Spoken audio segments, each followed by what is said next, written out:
Thank you. Thank you.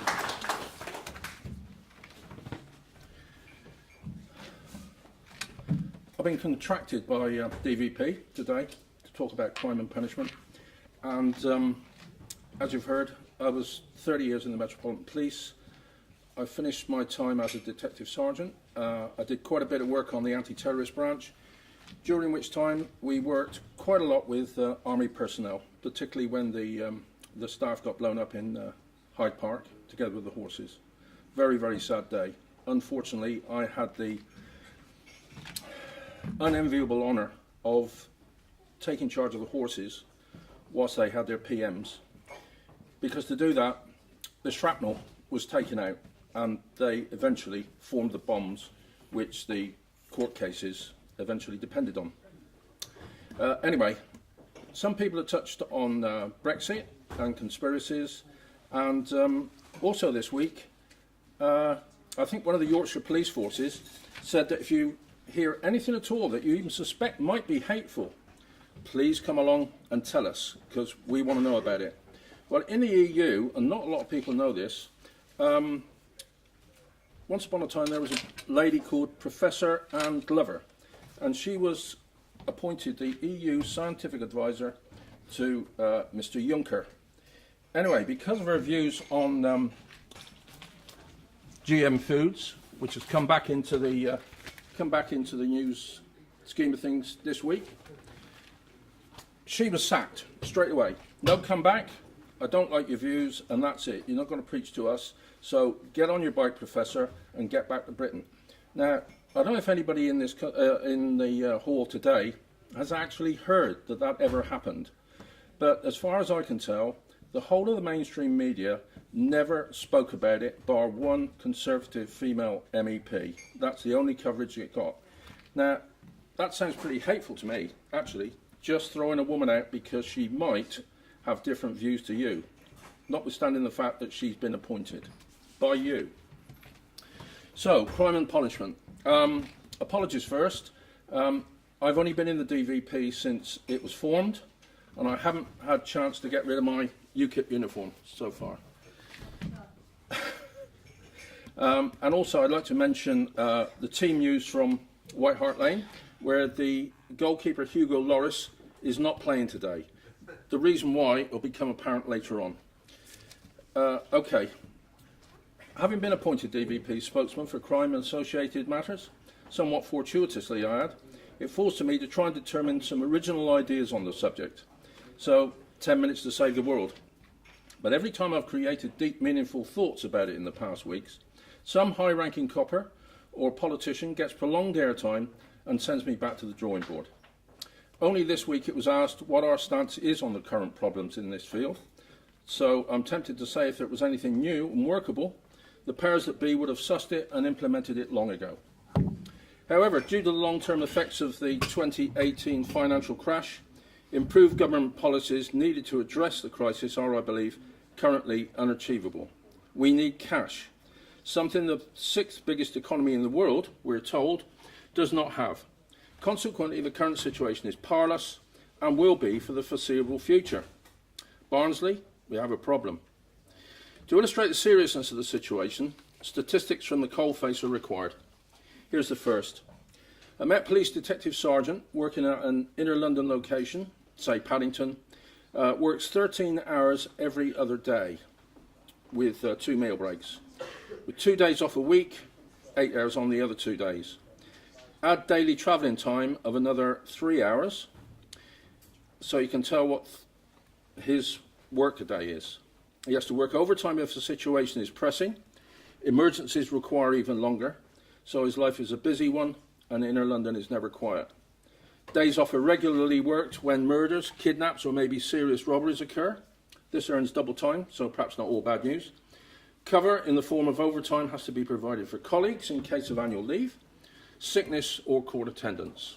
Additional trained staff, as espoused by Met Commissioner Dick this week, would certainly alleviate his workload.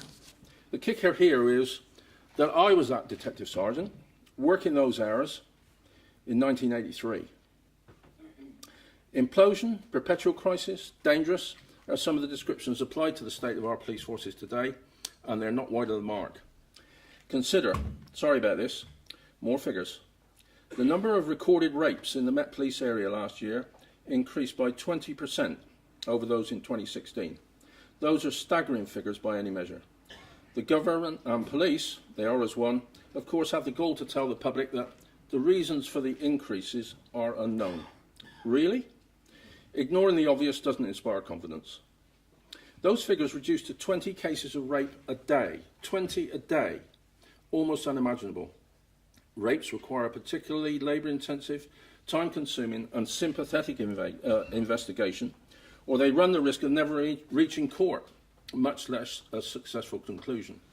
So here we have police forces that are grossly underfunded and grossly undermanned for the job in hand, and it's getting worse. An undesirable effect of this trumpeting of inadequate resources is that victims, and importantly citizens with information concerning crime, will think to themselves, quite rightly, well, they've got no coppers to deal with it, so what's the point in telling them? Here we see a vicious circle with consequences that could even prove fatal.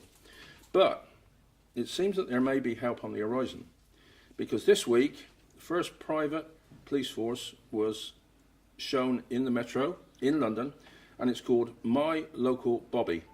And if you look in their paper, you can see the vans with MLB on the side, but unfortunately they're only contracted to walled estates and the very rich areas of the capital. Finance. 3 years ago I was the only member of the public to attend my local Police and Crime Commissioner's budget proposal meeting in Gloucester. The situation even then was dire. Here's part of what he said, which was quickly scrubbed from the records and never reported in the local press. I was lucky to have witnessed it. He said, as from next week, patrols by police in Gloucestershire, on foot and in cars, will cease. And my reasoning for this is, ladies and gentlemen, you don't send fire engines on patrol to look for fires. Astonishing. Incidentally, he's a former London superintendent who remarkably then bought 2 police horses from the Met. The cost of training suitable officers, the horses' upkeep and monthly transport fees could finance other staff, and both horses always patrol together. To my mind, a clear case of excessive, unnecessary grandstanding.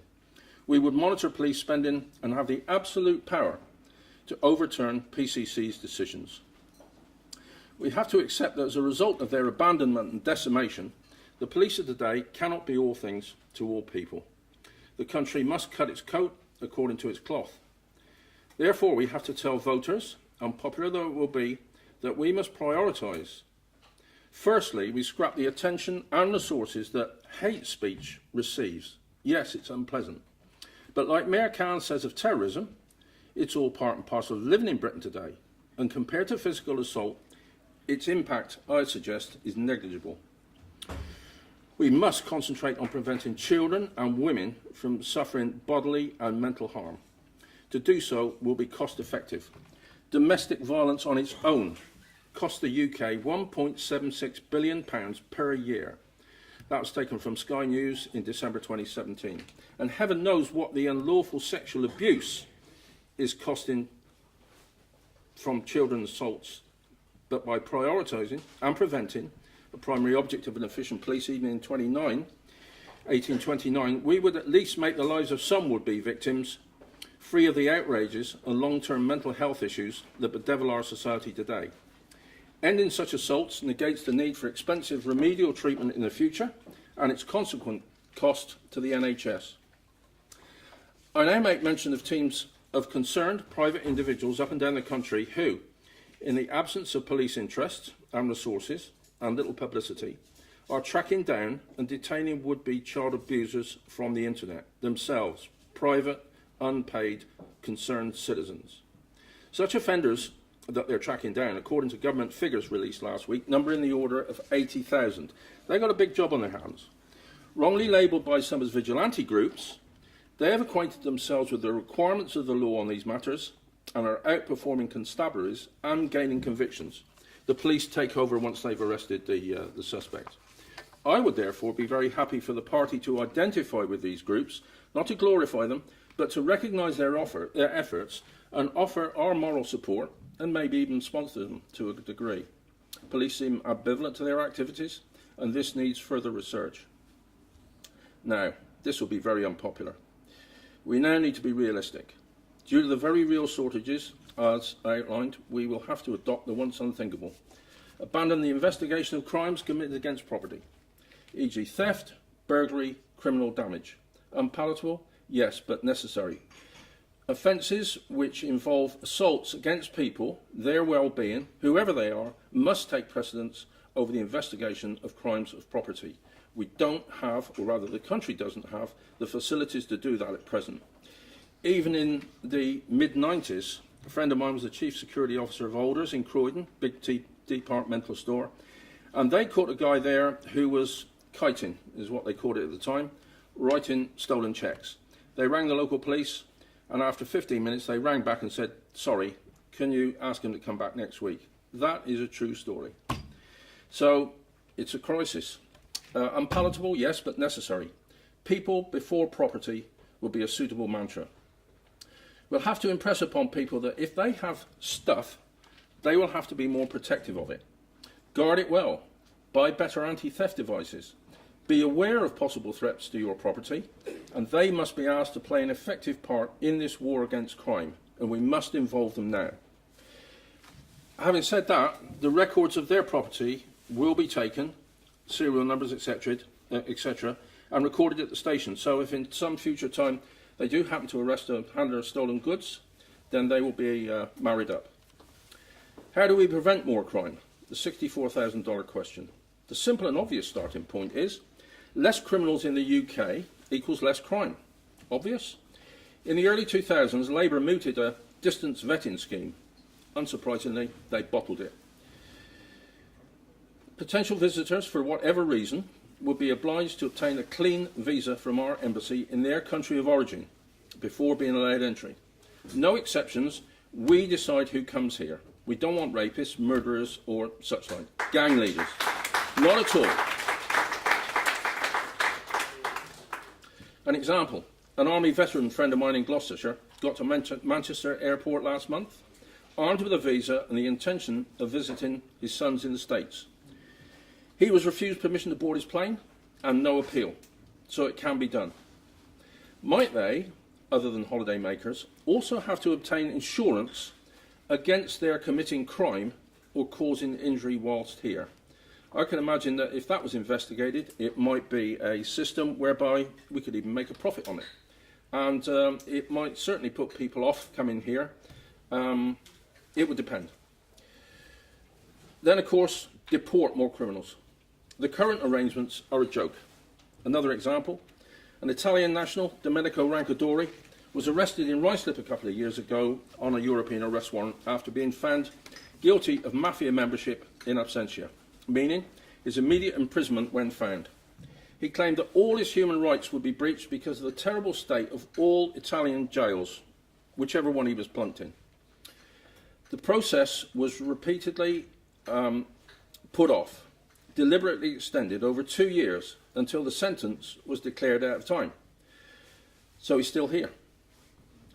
A 19th century Italian Prime Minister coined a saying as relevant today, perhaps even more so, as it was then. The law we apply to our enemies, for our friends we interpret it. Have a look at some of the decisions in our courts today and you will see that that goes millions down the road to being exactly right. We interpret it for our friends. Stop and search must continue. No instance of stop and search ever killed or injured anybody. If we have a diverse population, then they must expect that they must play their part in diversity. And we have a diverse police force, ethnic minorities. So they are playing their part. Those that object about it, particularly the Labour Party and the Lib Dems, must accept that this is the status quo. They have got to accept this if we're going to bring murders and injuries down. Punishments need to be more robust. I've never heard this actually proposed, but I will now. If suspended prison sentences are effective, then let them apply for life. After 2 years, they need not be disclosable for employment purposes, and only those convicted and the court system would know of their continued existence. It would surely be a deterrent in some cases, at least, and incurs no further cost whatsoever.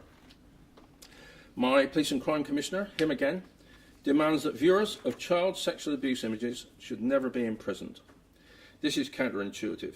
If the images weren't bought by perverts, then there would be less call for them to be made. The same argument was made decades ago when judges declared that if there were no handlers of stolen goods, there would be much less thieving going on. Viewers of such images should initially be hit so hard that it affects their lifestyles. First up, their cars and computers could be impounded and sold, the proceeds being used to help recovering child survivors. It beggars belief that those responsible for a continuation of child abuse are not required to pay heavily toward the welfare of such survivors. Savings here for the NHS, big savings. Only last week, there was a call by the government for bookmakers and gambling concerns to pay towards the rehabilitation of problem gamblers. I don't see any difference. Then, like drivers who are proven to be irresponsible and a danger to others, they too would be disqualified. An initial ban of 5 years from possessing or using any device capable of accessing child pornography. A breach would mean immediate jail. We, the public, are given the important task of deciding the fate of defendants via often complicated juries. And William, one of our earlier speakers, told me something today that I didn't know and I thought just meant common sense. If we are asked to judge people during jury trials, why not then can we, the public, not be given the important task of deciding their sentences? A 3-year prison sentence imposed for raping a 6-month-old baby is not acceptable, nor does it vaguely resemble justice. Many other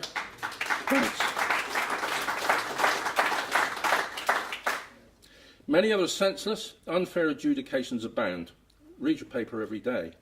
And in fact, it's quite startling that in one of the editions of the Independent last week, on this page alone, scale of clerical sexual abuse revealed.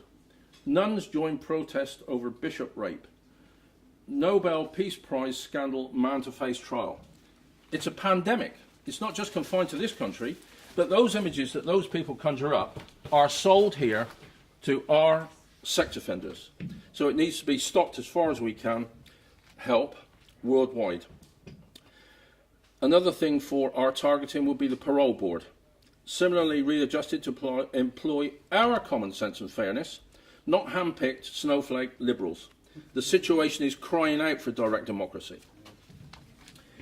10 years ago, I was vocal in my opposition to ID cards, quite loudly too, but the country's deteriorating safety situation, due wholly to government deceptions down the years, has changed my mind. A card is an encumbrance, yes, but like seatbelts and crash helmets, it will become highly beneficial to citizens, not least in the matter of voter identity, which Labour are kicking against like crazy, because that means that friends will be able to go in and vote and their identity has not been correctly made. Mention that in respect to public elections and the left liberals shout, racist, racist, racist. Unbelievably, they do. And that fact tells me it's a move that will be effective and greatly help our cause, that of the Democrat and Veterans Party. Time constraints mean that I have not addressed everything that I wanted to, so I prepared a typed list of my thoughts over there. Copies of them are available, free, before you leave. I urge you to read it, as it partly covers the waste of resources by our courts, which is one hell of a lot, and its prevention, and by using our overseas aid, this might be quite troublesome for Liberals and Labourers, using our overseas aid to help rid ourselves of a goodly number of the most unsavoury criminals currently living in the UK. And this is my idea. We give aid on condition that prisons are built in their countries to house the worst of our offenders as we know them. Murderers, child abusers, serious child abusers. And there's a trade-off here, which is perhaps a little bit too difficult to explain in the time I've got left. But if those countries were successful in keeping our bad prisoners down, they could possibly earn a little bit more, not a massive amount, but by doing that, we would be providing employment for people over there as warders, and also those prisoners could be utilised to, perhaps, shame, I shouldn't say it, be employed doing hard labour whilst they're in prison. I commend this to conference. Thank you.